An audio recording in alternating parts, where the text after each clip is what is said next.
우리 옆에 사람과 인사하시겠습니다. 새해 복 많이 받으세요. 네.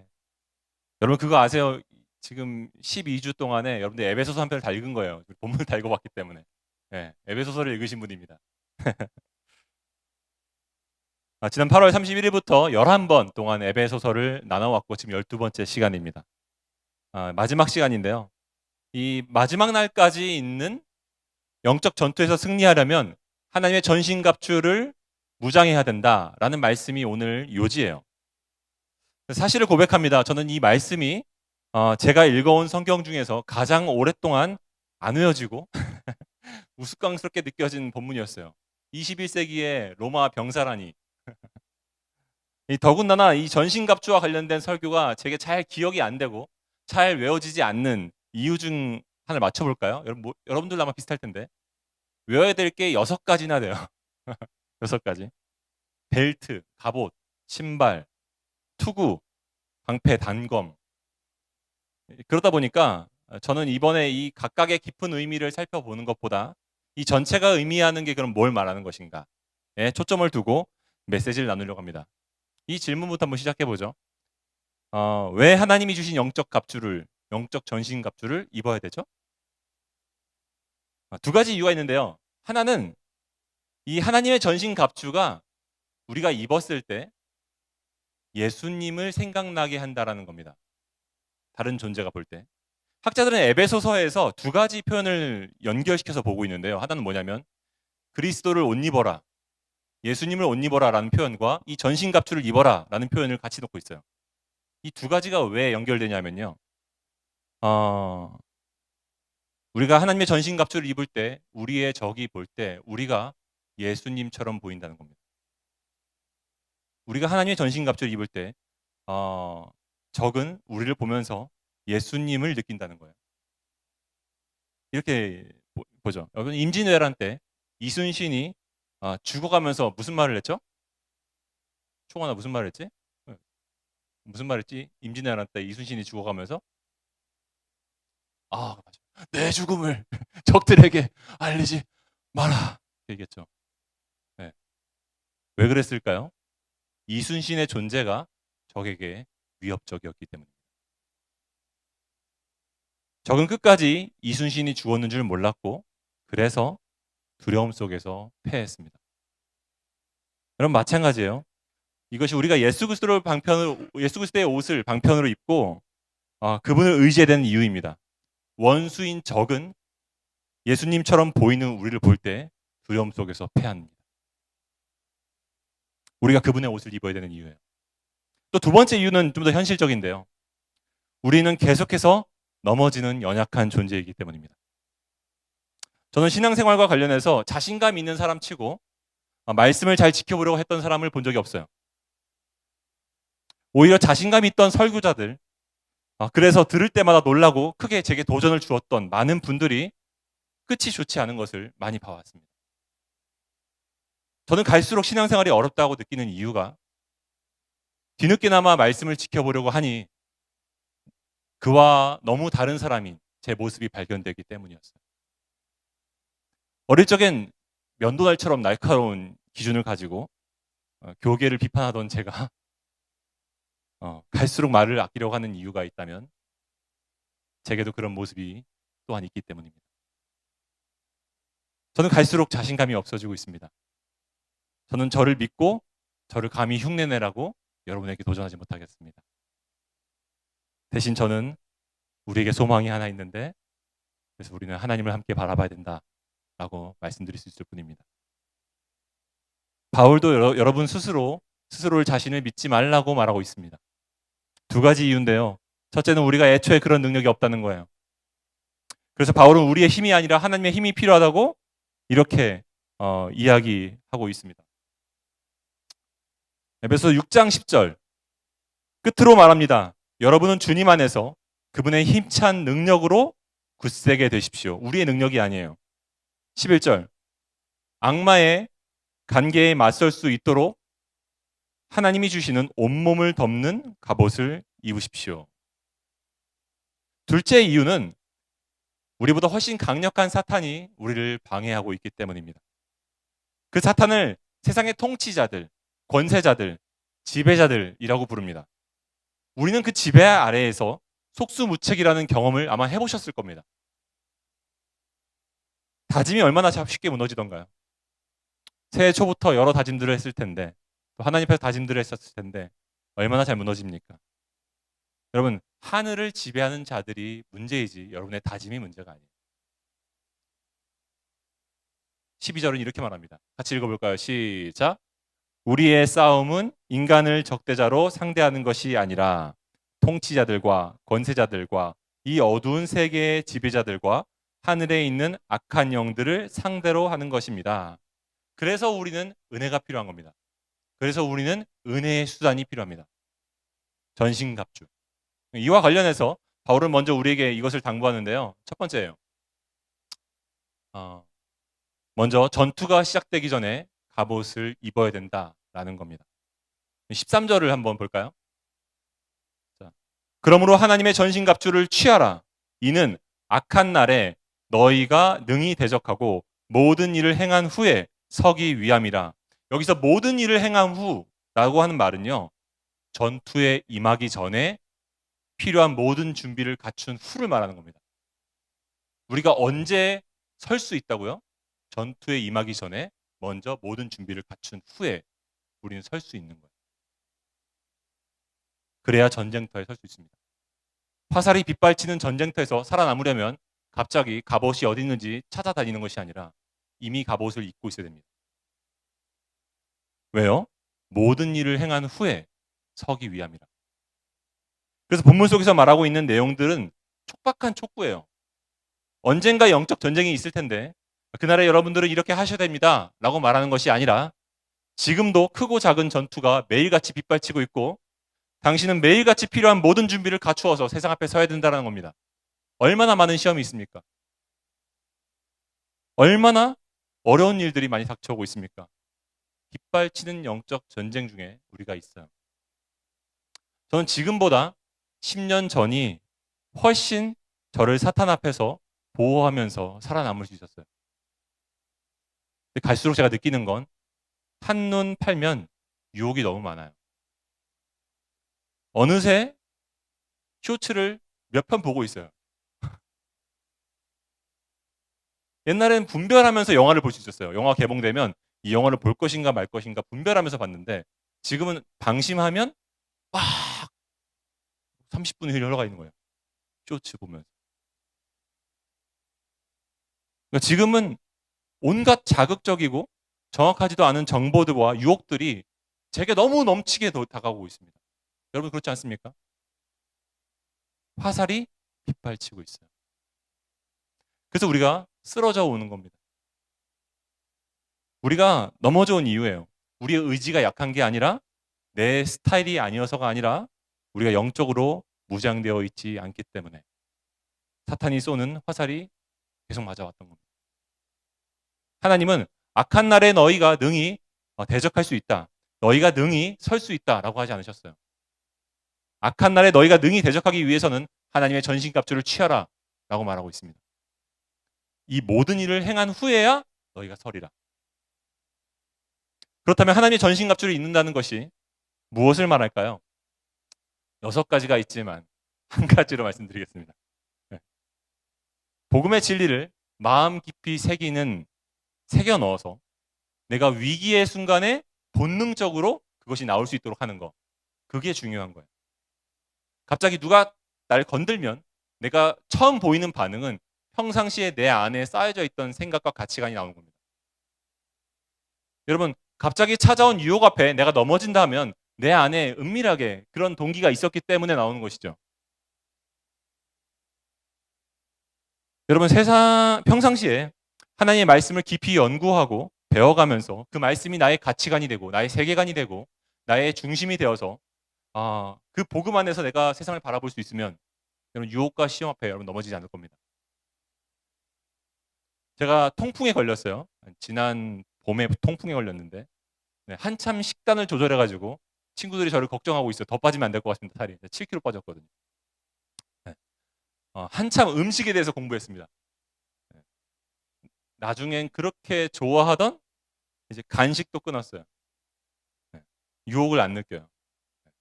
불혹이잖아요. 불혹의 나이라서 유혹을 안 느끼는데 왜 그럴까요? 음식에 대해서 배워갔더니 그것이 저의 가치관이 되었기 때문입니다. 물론 또 시간이 지나니까 또 공부하는 걸 멈추니까 또 주워 먹기 시작했는데 여기서 뭘 합니까? 예전에 배운 것으로 충분하지 않다는 거예요. 매일 갑옷을 정비하고 입어야 되는 것은 매일 새로운 종류의 화살이 빗발치고 있기 때문입니다. 그래서 하나님은 은혜의 수단을 주셨습니다. 하나님의 말씀을 매일 새롭게 가슴 깊이 새기는 거예요. 저는 지난 송구 영신 예배 때 담임 목사님께서 설교의 본문으로 오바댜서를 고르신 것을 보고 좀 놀랐어요. 본문의 메시지가 한 해를 정리하고 새해를 맞이하기에 별로 희망적인 메시지가 아니었기 때문입니다. 왜 이 본문을 고르셨지? 목사님이 설교 중에 이런 말씀을 하셨어요. 송구 영신 예배를 위해 하나님 우리 교회에 어떤 말씀을 주실까 많이 고민하고 기울을 기울였습니다. 실제로 여러 본문들이 떠올랐고 고민을 했지만 우리 교회가 큐티하고 있는 본문으로 해야겠다고 결심했어요. 왜냐하면 한 해 동안 하나님께서 우리 공동체에게 큐티 본문을 통해서 말씀해 오셨다면 마지막 말씀도 큐티 본문을 통해서 주신다는 확신이 있었기 때문입니다. 그리고 마지막으로 하신 얘기가 하나님이 우리 교회의 왕이십니다. 제가 여기서 발견한 두 가지 원리가 있는데요. 여러분 갑옷을 입는다는 거, 하나님 말씀을 매일 가슴에 새긴다는 것이 구체적으로 뭘까요? 그날의 본문을 존중하는 것. 그날에 대한 본문이 존중이 있습니까? 내가 지금 하나님의 말씀으로 살고 있는가를 점검하는 가장 중요한 표대. 전에 말고 오늘 읽은 본문에 대한 존중이 있는가? 그게 하나님이 내 왕이신지 내 주인이신지 확인할 수 있는 중요한 기준이더라고요. 하나님 내가 싫어하는 성경이에요. 하나님 제가 싫어하는 본문 스타일이에요. 그게 아니고 그날에 하나님이 나에게 주신 본문에 대한 존중이 있는. 또 두 번째 원리는요. 공동체에 주신 비전에 참여하고 있는가예요. 하나님께 순종하고 있는지 아니면 내 기호에 따라서 살아가고 있는지는 결국 공동체를 통해 이끄심에 대한 신뢰와 참여로 확인할 수 있습니다. 또한 둘째로 바울이 우리가 하고 있는 얘기는 전투가 한참일 때는 대열을 유지하라 라는 겁니다. 여러분 대열을 유지한다는 것은 살기 위해서 함께하는 걸 말하는 거예요. 우리는 에베소서 6장을 읽을 때 한 가지 간과하고 있는 사실이 있습니다. 그건 뭐냐면 지금까지 바울은 교회에 대해서 이야기를 해왔거든요. 1장부터 5장까지. 근데 6장에서 갑자기 한 사람의 신자에 대해서 얘기하는 것 같이 느끼는 거예요. 로마 병사 한 사람처럼 갑옷을 입고 있는 한 개인의 신자. 근데요. 바울은 그 교회를 떼놓고 6장에서 신자 개인을 얘기하고 있는 게 아니에요. 바울이 말하려고 한 것은 신자들로 이뤄진 군대를 말합니다. 혼자 싸우는 것이 아니라 함께 싸우는 것이라는 점을 상기시키고 있다는 점을 간과하면 안 돼요. 그럼 바울이 로마 군사들의 장비 이미지를 가지고 와서 설명하고 있는 것도 테스트도 전술이라고 합니다. 이게 뭐냐면 거북이 등껍질이라고 부르는 의미인데요.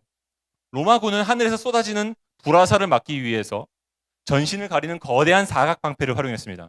스쿠툼이라고 하는 방패인데 이거를 같이 모여서 빈틈없이 조각조각 붙이는 거예요. 그러면 화살이 못 들어오게 되죠. 근데 이건 나만 보호하는 게 아니라 내 옆에 있는 사람도 보호하는 겁니다. 바울이 표현한 로마 군화 역시 바닥에 징이 박혀 있습니다. 그래서 미끄러지지 않는 거죠. 이 귀갑대열을 할 때 우리는 서로를 견고하게 지켜줍니다. 그런 관점에서 다음 바울의 두 구절을 읽어보십시오. 16절 시작. 모든 것 위에 믿음의 방패를 가지고 이로써 능히 악한 자의 모든 불화살을 소멸하고 18절 모든 기도와 간구를 하되 항상 성령 안에서 기도하고 이를 위하여 깨어 구하기를 항상 힘쓰며 여러 성도들을 위하여 구하라. 바울은 적의 불화살이 빗발치고 있기 때문에 더욱 모이기에 힘쓰고 서로를 위해 온갖 방법을 기도하라고 이야기하고 있습니다. 1세기 순교자 이그나티우스가 AD 110년경에 에베소서에 쓴 편지가 있습니다. 역사로 남아있는데 그 편지를 실제로 보면요. 그는 다음과 같이 편지를 썼습니다. 최선을 다해 더 자주 모여 하나님께 감사와 영광을 드리라. 너희가 자주 모이면 사탄의 세력이 괴멸된다. 일치단결한 너희의 믿음이 사탄의 파괴력을 무효로 만든다. 바울이 에베소서에서 무엇을 이야기하고 있습니까? 우리는 혼자 설 수 없다라는 거예요. 본래 혼자 서도록 되어 있지 않다라는 겁니다. 성경은 개개인 안에 성령이 거하시지만 함께 모인 공동체 안에서 하나님이 거하신다고, 더 깊이 거하신다고 말해요. 여러분 스스로 신앙생활 하면서 넘어져 오셨습니까? 매일같이 유혹 앞에 넘어져 오셨습니까? 혹시 대열이 흐트러져 있기 때문은 아닙니까? 방패와 방패 사이에 벌어진 틈 때문에 그런 것은 아닙니까? 그것은 나만 넘어지게 한 것이 아니고 곁에 있는 공동체원들을 넘어뜨리겠습니다. 그럼 영적인 공격에 대비하고 싶다면 옆에 있는 지체들과 함께 하십시오. 하나님의 사람들과 늘 가까이 있으십시오. 그들 사이에서 격려와 믿음의 이야기 속에서 서로에게 힘을 얻으십시오. 그것이 대열을 유지하는 거예요. 뿐만 아니라 여러분의 교역자를 위해서도 기도해 주십시오. 제가 부족한 사람이 많은 것을 저는 압니다. 하지만 저와 여러분이 따로 있는 것이 아니라 저와 여러분이 우리로서 부르심을 받았다는 것을 기억하시면서 제가 하나님이 공동체에 맡기신 말씀을 잘 전할 수 있도록, 그리고 온전히 그 사역을 해낼 수 있도록 기도해 주십시오. 그것도 대열을 유지하는 중요한 방법입니다. 그래서 바울은 그렇게 에베소 교인들에게 동일하게 요청했습니다. 19절 시작. 또 나를 위하여 구할 것은 내게 말씀을 주사 나로 입을 열어 복음의 비밀을 담대히 알리게 하옵소서. 감사한 것은 기쁨이 되는 교회에 이 청년부에 너무나 귀한 공동체, 동역자들이 있다는 겁니다. 지난해 가을만 해도 26년도에 도대체 우리 공동체에서 누가 섬길 수 있을까?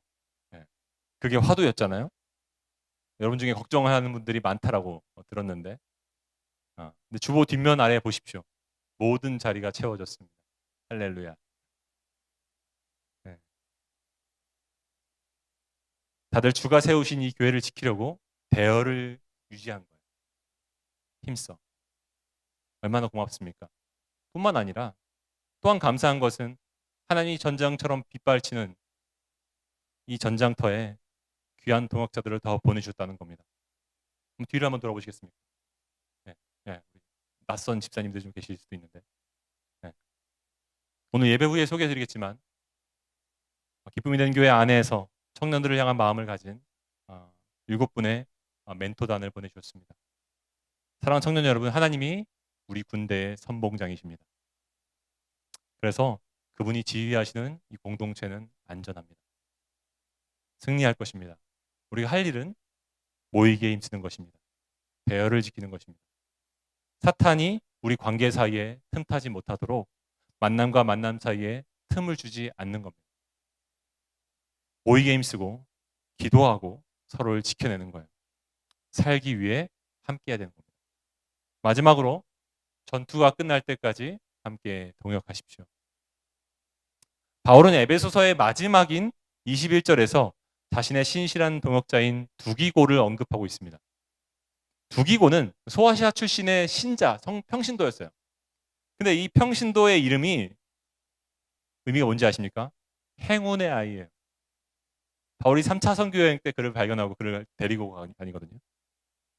바울이 후에 로마 감옥에 갇혔을 때도 그를 이곳 저곳에 편지를 써서 글을 보내서 바울이 계속 사역을 했습니다.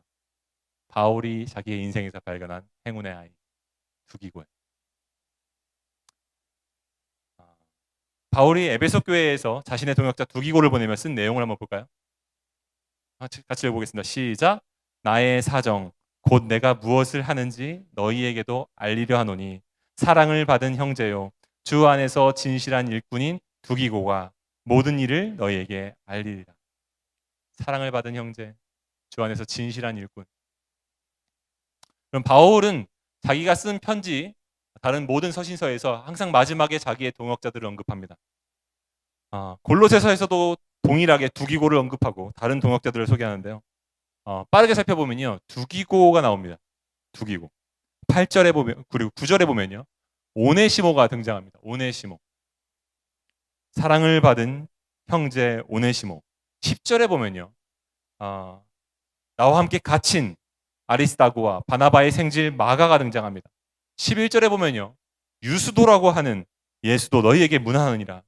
이름이 비슷하죠, 예수님과. 유수도라고 하는 사람이 있었습니다. 또 바울의 동역자 12절에서 에바브라가 등장합니다. 에바브라. 예수의 종인 너희에게서 오는 에바브라가.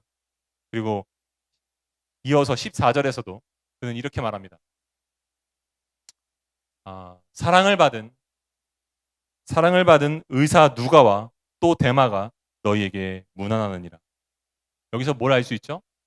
바울은 팀 사역을 했다는 거예요. 혼자 사역하지 않았습니다. 실제로 바울은 이보다 더 많은 동역자들이 있었어요. 여러분, 저는 여러분에게 묻고 싶습니다. 여러분에게 두기고는 누구입니까? 나에게 두기고는 누구입니까? 여러분 자신 있게 하나님, 그는 주님 안에서 사랑받는 제 형제입니다. 하나님, 그는 믿음직한 성김입니다. 라고 말할 수 있는 사람이 여러분에게 누가 있으십니까? 여러분이 하나님 만나게 해주신 행운의 아이가 있다고 한다면 여러분은 복된 인생을 살고 있는 겁니다. 저는 청년의 때 여러분과 제가, 그리고 여러분이 서로가 서로에게 그런 행운의 아이, 두기고가 되는 시간을 보내고 있다고 믿습니다. 실제로 제게도 그런 믿음의 친구들을 청년부 시절에 제가 사귀게 해주셨는데요. 오랫동안 그 신실한 친구들과 함께 신앙생활을 해왔습니다. 그리고 마음이 힘들고 어려운 상황 앞에서도 저희는 같이 이따금씩 만났고 서로의 고충을 들어주었고 격려해 주었기 때문에 이겨낼 수 있었습니다. 벌써 많은 시간이 흘렀기 때문에 이제 흩어질 친구들, 저마다 흩어져서 살고 있는 친구들이 있지만, 그래서 그 모든 관계들이 다 유지되고 있는 것은 아니지만 그때 동역자들과 세워졌던 경험이 저로 하여금 새로운 공동체와 만났을 때 저로 하여금 새로운 동역자들을 사귀는 자리로 나아가겠습니다. 저는 믿습니다. 그 모든 동역자로 세워져가는 시간이 힘들지만 우리가 주 안에서 사랑하면서 동역한다면 진짜를 서로로 두기고로 여길 수 있는 그런 믿음의 동역자가 될 거라고 믿습니다. 제가 바라는 게 그거예요. 청년부에서 제자훈련을 이제 막 시작하려고 하는 이유도 거기에 있습니다. 배우는 내용도 중요한데 서로를 함께 하나님 안에서 동역자로 세워져가는 시간을 보내는 거예요. 왜 그게 필요합니까? 아직 전투가 끝나지 않았기 때문에. 저는 제 평생 이 일을 반복할 것이고 항상 곁에 있는 사람들과 함께 하나님의 일을 동역할 겁니다. 그런가 하면 바울은 팀 사역만 아니라 몸 사역의 중요성을 이야기해요. 몸 사역. 22절에 보면요. 바울은 두기고를 통해서 편지만 전달할 수 있었습니다. 그런데 편지만 전달하지 않았어요. 두기고를 그들 곁에 머물 수 있는 시간을 허락했습니다. 그게 필요하다고 느꼈어요. 왜 그랬을까요? 22절 보죠. 시작. 우리 사정을 알리고 또 너희 마음을 위로하기 위하여 내가 특별히 그를 너희에게 보내었노라. 사정만 알리기 위한 게 아니라 그들의 마음을 위로하기 위하여. 내용을 전달하는 것도 중요합니다.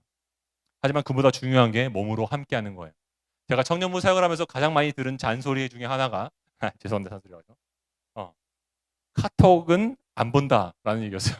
카톡 많이 보내지 마세요. 카톡 안 봅니다. 뭐 이런 얘기 많이 들었어요. 카톡 많이 보낸다고. 저야 뭐 교회 애들이 있으니까 저의 낮 시간은 제가 가장 왕성하게 활동하는 시간은 여러분들이 일하고 있는 시간이잖아요. 그러니까 이제 그때 저는 늘 교회를 생각하니 카톡을 보냈는데 여러분들은 일을 하고 있기 때문에 못 보는 거예요. 저만 맨날 말하고 있죠. 네. 근데 요즘은 그래서 6시 후에 문자가 갈 수 있도록 가끔 예약도 보냅니다. 네. 예약도 보내고 6시 후에 문자를 보내려고 하는데 이종무 지사님도 처음 접었을 때 제일 먼저 하셨던 얘기가 애들 일하는데 문자 보내지 마세요. 네네네 맞아요. 그래서 가급적이면 단체 문자보다는 전화를 하려고 하고 전화보다는 웬만하면 주일날 만나서 얘기하려고 합니다. 노력하고 있습니다. 왜 그럴까요? 몸으로 함께하는 게 중요하기 때문에. 그러면 아무리 좋은 말을 설교로 전달하고 좋은 메시지를 보내줘도 내 곁에서 몸으로 함께 해주지 않은 사람이 나와 직접적으로 친하지 않은 사람이 말을 하는 것은 들리지 않습니다. 바울도 에베소에 두기고를 보낸 것은 단지 정보를 전달하기 위해서가 아니었어요. 그거라면 편지라도 가능했을 겁니다. 두기고는 에베소 교인들에게 자기를 나눠야 됐습니다. 그거야말로 에베소 신자들에게 마음을 위로할 수 있었기 때문입니다. 한번 생각해 보죠. 여러분, 우리에게 필요한 것이 정보뿐이었다면 하나님은 성경책만 주셨을 겁니다. 왜 교회로 우리를 부르셨을까요? 이 전쟁터에서 고아와 같이 혼자 있지 않게 하기 위해서입니다. 사도 요한은 그래서 만나자고 말했습니다. 요한 3서 볼까요? 시작. 내가 네게 쓸 것이 많으나 먹과 붓으로 쓰기를 원하지 아니하고 속히 보기를 바라노니 또한 우리가 대면하여 말하리라. 저는 이 대목에서 우리 스스로 물어야 된다고 생각해요. 그게 뭐냐면, 나는 함께 사역하는 믿음의 동역자가 있는가? 동사하며 대면대면한 관계 말고요. 함께 하나님의 꿈을 꾸면서 함께 하나님을 섬기는 기쁨을 나누며 함께 서로의 믿음을 위해 서길 바라는 기쁨으로 믿음의 러닝 파트너가 있느냐라는 겁니다. 지난해 수련회 때 오셨던 10년 전 박상민 목사님에게는 제가 볼 때 그런 동역자가 있었습니다. 이인호, 재정우, 재휘성. 제가 박상민 목사님을 떠오를 때 떠오르는 두기고인 친구들이 있어요. 제게도 두기고가 있습니다. 박재진 담임 목사님, 이정무 부장 집사님, 그리고 작은 두기고인 여러분들이 있어요. 저는 여러분이 저의 두기고가 될 날을 기대하면서 사역합니다. 또한 우리 멘토분들이 여러분들의 두기고가 되기를 정말 진심으로 원합니다. 제가 박상민 목사님을 알고 지낸 게 10여 년이 넘었는데 저희는 지금도 너무 멀리 떨어져 있지만 종종 안부를 물어요. 그리고 소식을 전합니다. 서로를 믿음으로 축복해 줍니다.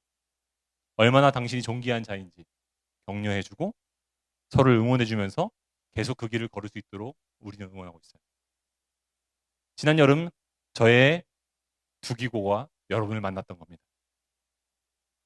메시지만 중요한 게 아니라 몸으로 함께하면서 자기 자신을 여러분에게 내어줘야 될 필요가 있었기 때문입니다.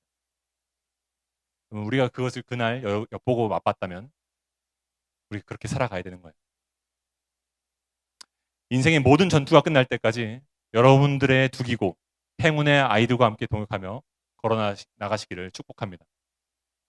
결론을 맺기 원합니다. 우리가 싸우는 것은 혈과 육이 아니라 보이지 않는 세상 주관자들과 영적 전투입니다. 그러므로 빗발치는 화살에 속수무책으로 넘어가지 않기 위해서 말씀에 매달리고 말씀을 내면화하여 영적 갑옷을 입으십시오. 혼자 싸우지 말고 공동체와 함께 싸우십시오. 모이기에 힘쓰십시오. 세상 끝난 날까지 나의 두기고를 세워가면서 함께 믿음으로 승리하십시오. 행복한 신자의 삶은요, 동역자가 있는 삶입니다. 저는 여기서 3가지 적용점을 드리기 원하는데요. 첫 번째는 큐티에서 양육으로, 양육에서 훈련으로 나아가라는 거예요. 이게 갑옷을 단단히 입는 거예요. 5층에 올라가면요, 오늘 5층에 올라가면 본당 앞에 로비에 1호로 큐티책이 있습니다. 큐티책을 사십시오. 3,000원입니다. 월요일부터 나에게 주시는 말씀에 순종해 보십시오. 우리 공동체에 주신 본문에 대한 존중이 있어야 됩니다. 큐티 생활이 잘 되고 있는 분들은 학기가 시작되면 양육 과정으로, 양육을 잘 받아오신 분들은 훈련으로 나아가십시오. 우리 교회는 복음 중심 시리즈와 1:1 초기 양육, 기초 양육이 잘 준비되어 있어요. 그 과정에 동참하시고 그 과정을 이미 수료하신 분들은 제자 훈련으로 나아가십시오. 사탄은 나를 두려워하지 않아요. 사탄은 내 안에 예수님이 계실 때 두려워합니다. 벌벌 떱니다.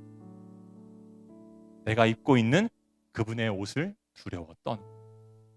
두 번째는 여러분 주의 성수를 잘 못 지키고 있었다면 주의 성수를 사수하십시오. 그리고 GBS를 사수하십시오. 지금보다 내가 여태까지 작년 한 해 동안 정해놨던 내가 교회 공동체와 함께하는 만남의 범위를 넓히십시오. 밥을 먹으십시오. 주중에도 만나십시오. 너무 중요해. 너무 중요해. 그게 대열을 이탈하지 않는 비결이에요. 지난해 그 정도 만남을 가졌는데 넘어졌다면 더 만나십시오. 서로를 믿음으로 세워주십시오. 혼자 못 섭니다. 대열을 지키십시오. 그럼 신자들이 만남과 만남 사이에 틈을 내어주지 않을 때 사탄이 침범하지 못합니다. 믿음이 약해질 틈을 내어주지 마십시오. 만나면 만날수록 믿음이 견고해질 겁니다. 사탄이 가장 싫어하는 게 우리가 모이기에 힘쓰는 거예요. 우리가 의무를 넘어서 기쁨의 교제로 나가는 것을 사탄은 가장 원치 않습니다. 마지막으로 같이 사역하십시오. 함께 섬길 기회를 만들고 참여시키고 도움을 요청하십시오. 그리고 도움이 요청되면 참여하십시오. 결코 나의 필요 때문에 여러분을 초청하는 것이 아니라 우리가 두기고가 되길 원합니다. 우리가 두기고가 되기 위해서 함께 하고 싶어서 제가 여러분들에게 믿음의 동역자가 되어주고 싶어서 초청하는 거예요.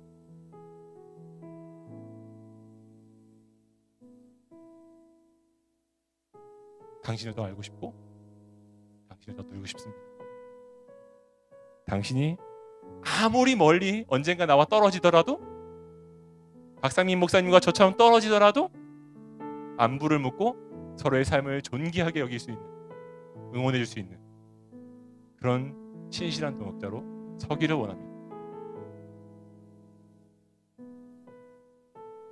청년의 때는요, 서로가 두기고가 되어가는 시간이에요. 옆에 사람 한번 바라볼까요? 두기고입니다. 이름도 너무 귀엽죠? 사랑스럽죠? 두기고. 네, 두기고. 그리고 이 모든 것을 다시 시작할 수 있는 게 수련회입니다. 하나님 앞에서 다시 시작하시고 공동체 안에서 몸으로서 하나 되는 시간을 보내십시오. 행복한 신자의 삶은요, 성공한 삶이 아니에요. 믿음의 동역자가 있는 삶입니다. 이것이 영적인 전쟁터인 인생 속에 우리가 끝날까지 승리하는 비결이라고 오늘 본문이 말합니다. 우리 함께 이 찬양 부르지 않겠습니까? 교회여 일어나라, 교회여 일어나라.